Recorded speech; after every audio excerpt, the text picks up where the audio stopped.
Therefore space is, time is, and whatever is there within time and space, that object form is. Therefore the form of the space is, the form of time is, the form of any object is. That isness cannot be perceived through your five senses. Why? What is picked up by your senses is nothing but forms. Only forms can be picked up by your senses. The isness of the object cannot be picked up by your senses. That isness is all-pervading. And that all-pervading isness, how you appreciate in you, it is the amness in you.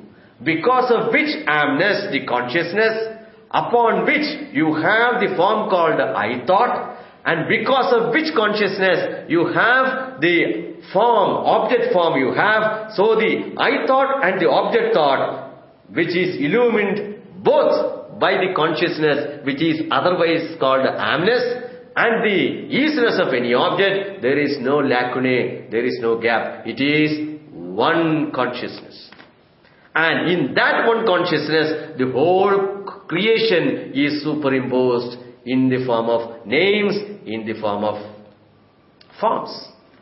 Therefore, the formlessness of an object is the formlessness in you, because you are formless. How do you know? You are saying, I am formless.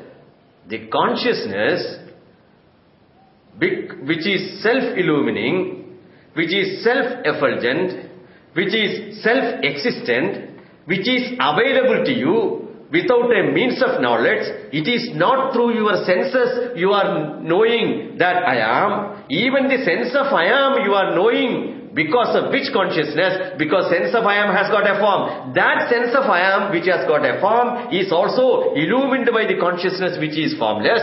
That's why each perception is possible for you. How each perception is possible for you? When you see something, it is taken. You are employing your senses and the mind takes the form. That form is illumined by the consciousness. And when you see another object, that is also illumined by consciousness. When you see another object, that is also illumined by consciousness. That means what? The consciousness which illumines everything doesn't appropriate any property of any object which you cognize, which you perceive. Had it started appropriating all the properties the consciousness illumines, then the consciousness would have lost the capacity to illumine everything.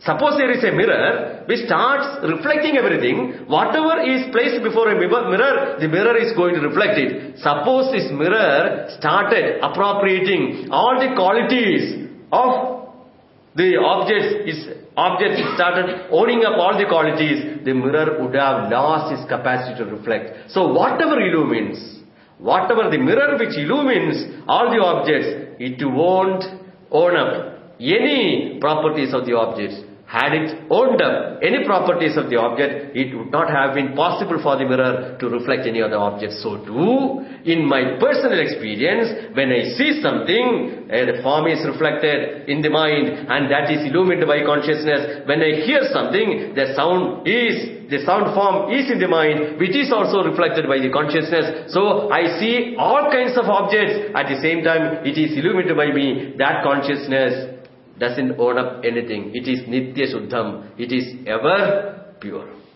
Otherwise, I cannot see anything.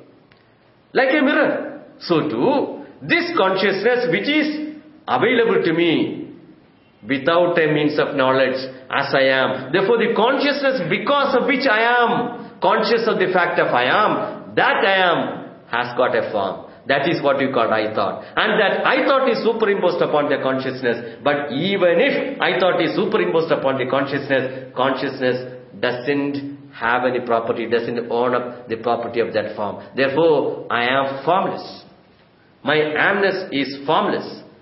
The consciousness because of which I illumine everything, that I am is formless. And I am everywhere. How do you know? There was a discussion between Guru and Shishya. So the Guru asked, where are you now? The Shishya said, I am in the Himalayas. The discussion was in the Himalayas. Rishikesh is also part of the Himalayas anyway. I am. in the Himalaya. Where are you right now? I am in your kudiya. In the Himalaya. First he said, I am in your kudiya. First he didn't take this question because he didn't think that the teacher is asking, very purposefully. Then repeated, where are you now? Tell me. Then he said, I am in your kudiya. Kudiya means I am in your hut. Where the hut is? It is in Rishikesh. Where Rishikesh is? Rishikesh is in Himalaya. Himalaya, where it is in Uttarakhand. Uttarakhand, where it is? It is in India. India, where it is? India, where your India is? India is in Asian continent. Where the Asian continent is? Asian continent is in the earth. And where your earth is? Then, earth. Earth is in space. Where that space is?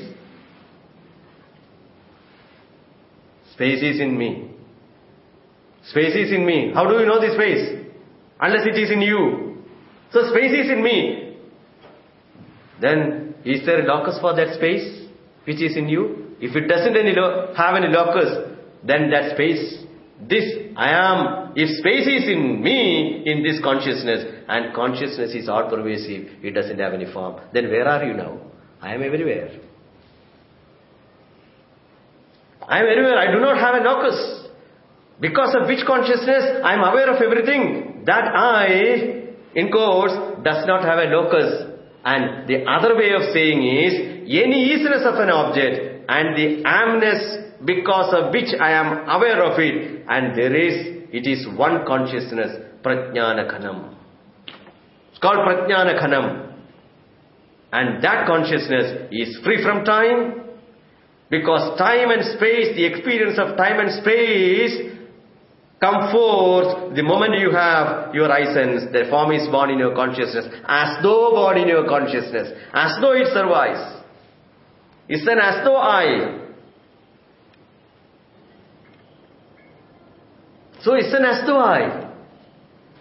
The I with which you operate is an as though I, and that I has got a form, I in quotes, and it is also illuminated by that consciousness. That consciousness doesn't have a locus. In that consciousness, which is all pervasive, upon which your body is superimposed, the form of your body is superimposed, not only your body, the whole body of this creation is superimposed. The whole gross body of this creation is superimposed. The whole subtle body of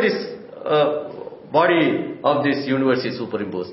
The whole causal body of this universe is superimposed. So, all these forms which you call creation is superimposed upon me, but I am free from all forms. I am absolutely free from all forms. I am free from time, I am free from space, I am free from all the forms. If I am free enough to enjoy a limited body. I am free enough to enjoy a limited mind. I am free enough to enjoy a limited senses. I am free, then I can enjoy a limited body, limited mind, limited senses. It is as though in the sense that it has got a function, but the sense of limitation which is centered on I is gone because I have seen the truth of it. What is the truth of it? Because of which consciousness, which is ever pure, Nitya Shuddham, Nitya Muktam, in that consciousness, the I sense is superimposed. That form and consciousness, the distance is zero. At the same time, that consciousness is not touched by the I sense, which has only a form. And that consciousness is everywhere in the form of easiness in every object. Tattva darshibihi drishtaha.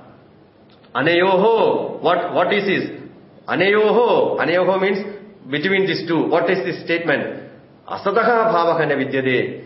Sadaha abhavaka na vidyade. That which exists, it exists. That which doesn't exist, it doesn't exist. Therefore, the whole creation is mithya, and the mithya is superimposed. The mithya creation means what? It is not non-existent creation. It's a dependable creation. The creation which has got a dependable existence, and it depends upon me, but I do not depend upon them. There ends the game.